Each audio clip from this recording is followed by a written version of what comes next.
So memes are images or phrases spread via the internet to communicate a joke or idea. They're often used in place of writing words and can determine the success or failure of your social interactions. Like yesterday, I was hungry, but rather than texting that and risking sounding whiny, I sent my girlfriend a picture of a cat lying on the floor saying, "I is starving, feed me please."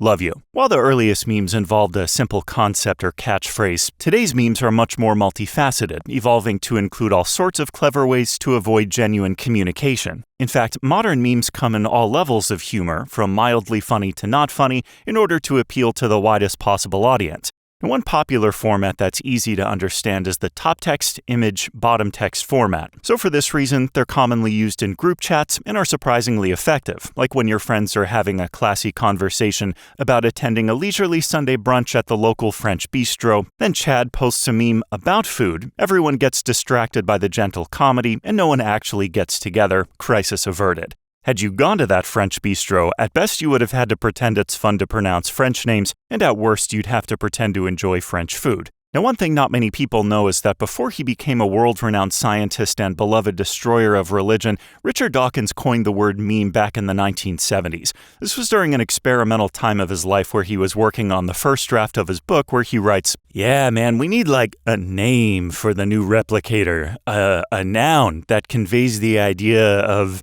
like, cultural transmission, or a unit of imitation." His editor made a few minor revisions and renamed the book to become the highly influential work it is today.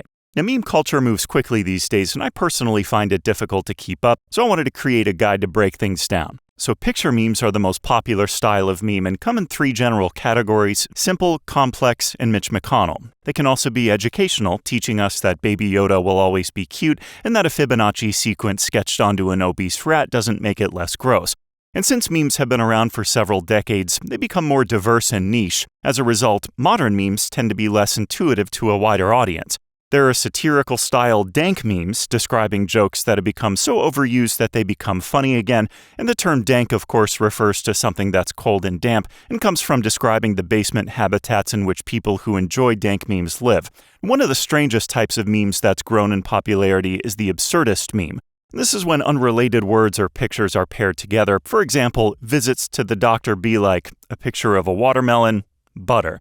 Now, on the surface, memes like this don't appear to make a lot of sense, but I did some digging, and it turns out they're total bullshit. Now, what frustrates me is many memes are satirical and self-referential, so if you missed out on a popular meme from 6 years ago, it's gone through a dozen iterations to arrive at its current form, and you're pretty much in the dark about it until somebody explains it to you. At this point, you're kind of the dad of the group chat, and I find it's best to just embrace it. Personally, I think of common things my dad says and post the first thing that comes to mind. 9 times out of 10, you'll accidentally respond to the actual meaning of the meme anyway, earning you great favor amongst your peers. In fact, this dad energy has begun showing up in all sorts of surprising places, like marketing. Companies have begun using memes to advertise their products to try and relate to the average consumer, which makes total sense because when I think of the people in my life who really understand me, I of course immediately think of a powerful corporation. Problem, of course, is that people running marketing campaigns are usually really competent, interesting people who come up with legitimately funny material, but then the joke has to descend through the 7 circles of bureaucracy before finally reaching the chief executive overlord in charge,